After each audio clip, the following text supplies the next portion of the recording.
Hi friends, welcome to moonlight novel stories. ఈరోజు నీ తోడు కావాలి సెకండ్ ఎపిసోడ్. లంచ్ టైం అయింది. అందరూ బాక్స్ తీసుకొని క్యాంటీన్లోకి వెళ్ళారు. ముగ్గురు ఒక కార్నర్ సీట్ చూసుకొని కూర్చొని మాట్లాడుకుంటూ కర్రీస్ పంచుకొని లంచ్ చేస్తూ ఉన్నారు. పక్కన టేబుల్ మీద ఉన్న ప్రవీణు ప్రియా వైపు చూసి పక్కన కూర్చున్న సాయితో ఇలా అన్నాడు. ప్రవీణ్ మాట్లాడుతూ, సాయి అటు చూడు, ఈ ఇద్దరు బాక్స్ తెచ్చి కూడా ప్రియా తీసుకొచ్చిన బాక్స్ తింటారు. వీళ్ళ వంట వీళ్ళకే నచ్చదురా అని ప్రియాని చూస్తూ అన్నాడు. సాయి ఆ ముగ్గురిని చూసి నవ్వుతూ, వీళ్ళే వాళ్ళ వంటలు తింటలేరు, వాళ్ళ హస్బెండ్స్ ఎలా తింటున్నారో పాపం రా అని నవ్వుకున్నారు. అలా లంచ్ పూర్తి చేసుకొని వచ్చి ఎవరి వర్క్ వాళ్ళు చేసి సాయంత్రం అవ్వటంతో అందరూ ఒక్కొక్కరుగా ఇంటికి వెళ్తున్నారు. ప్రియ, పద్మ, రూప సీట్లోంచి లేచి ఆఫీస్ నుంచి బయటికి నడిచారు. బయటికి రాగానే మదన్ ప్రియా దగ్గరికి వచ్చి, ప్రియా దా వెళ్దాం, డ్రాప్ చేస్తా అన్నాడు. ప్రియ మాట్లాడకుండా నడుస్తుంది. పద్మ మదన్ వైపు చూసి బైక్ని ఒక తన్ను తన్ని, ఓయబ్బో నీ డొక్కు కటారా బండే ఎక్కాలి మరి, మూసుకొని పక్కకెళ్ళు అంది. మదన్, హేయ్ ఏంటే ఊరుకుంటుంటే నోరు లెక్స్తుంది, నీతో ఎవడు మాట్లాడటం లేదు, పోవే అవతలికి అన్నాడు.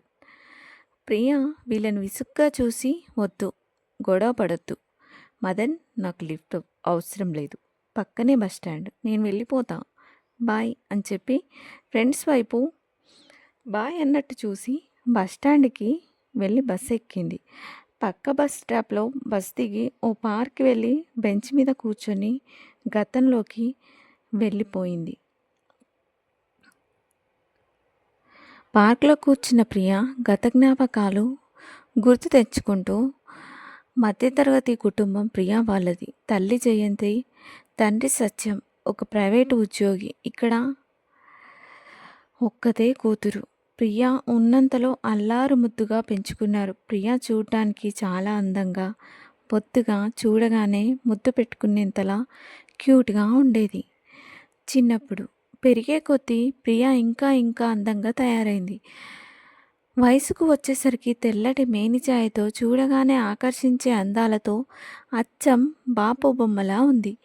ఒకరోజు ప్రియా దూరపు బంధువు ప్రియా వాళ్ళింటికి వచ్చి ప్రియా అందం చూసి ప్రియా తల్లిదండ్రులతో మాట్లాడి ప్రియా ఫోటో తీసుకొని వాళ్ళ చుట్టాలకి చూపించి ప్రియాని ఇంటి కోడలుగా చేసుకోమని సలహా ఇచ్చింది. వాళ్ళు కూడా ప్రియా ఫోటో చూసి ముచ్చటపడి పెళ్ళికి రెడీ అయ్యి పెళ్లి చూపులకు వచ్చారు. పెళ్లి చూపుల్లో ప్రియాని చూసి అందరికీ నచ్చి పెళ్లి ముహూర్తాలు పెట్టుకుందామన్నారు. ప్రియా తల్లిదండ్రి అబ్బాయిని చూసి కలర్ తక్కువ ఉన్నాడు, ఇంకా అబ్బాయి ప్రియా కంటే చాలా వయసులో పెద్దవాడు అనుకొని అబ్బాయి వాళ్ళతో ఆ అమ్మాయి చాలా చిన్నది, ఇంకొక సంవత్సరం ఆగండి అని చెప్పాడు. ఆ మాటకి ఆ మధ్యవర్తిగా వచ్చిన ఆవిడ, అమ్మాయి చిన్నదైతే ఏముంది, మంచి సంబంధం చేసేద్దాం అని అంది. ప్రియా తల్లిదండ్రి ఆలోచించి సరే అన్నారు. పెళ్లి రోజు రానే వచ్చింది. పెళ్ళికి వచ్చిన బంధువులు, స్నేహితులు అమ్మాయిని చూసి నిండా 16 ఏళ్ళు కూడా లేని పిల్లకి పెళ్లి చేస్తున్నారు అని అనుకున్నారు. ప్రియ తల్లిదండ్రుల నుంచి సంబంధం అని చేస్తున్నాం, ఎప్పటికైనా ఆ అమ్మాయికి పెళ్లి చేయాల్సిందే కదా, అదేదో ముందే చేస్తున్నాం అని సర్ది చెప్పి పెళ్లి చేసి పంపించారు ప్రియాని అత్తగారింటికి. ప్రియ మొదట్లో చాలా ఏడ్చేది అత్తగారింటికి వెళ్ళడానికి. ఆ తర్వాత అన్నిటికీ అడ్జస్ట్ అయ్యి తల్లిదండ్రుల ముఖం చూసి ఇక తప్పదు అనుకొని సర్దుకుంది.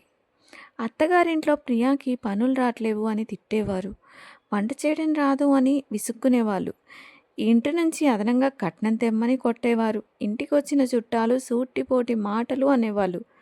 అత్తగారు చాలా కోప్పడేవారు. భర్త ఆదరణ దొరికేది కాదు. పెళ్ళంటే ఏంటో తెలియని వయసులో పెళ్లి చేసుకొని నరకం అనుభవిస్తుంది.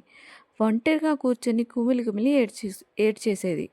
చేసుకున్న భర్త పరాయి ఆడవాళ్ళతో సంబంధాలు పెట్టుకొని ఏడిపించేవాడు. తాగొచ్చి తిడుతూ పరాయి ఆడవాళ్ళతో ఫోన్లలో వినిపించేవాడు. అర్ధరాత్రులు ఫోన్లలో పరాయి ఆడవాళ్ళతో చాటింగ్లు, వీడియో కాల్స్ మాట్లాడుతూ నిద్రపోతున్న ప్రియాని చూపించేవాడు. ప్రియా భర్తకు అత్తగారి సపోర్ట్ ఉండి రాత్రిళ్ళు నిద్ర లేకుండా చేసి అలాంటి వాళ్ళు కథ కొనసాగుతుంది.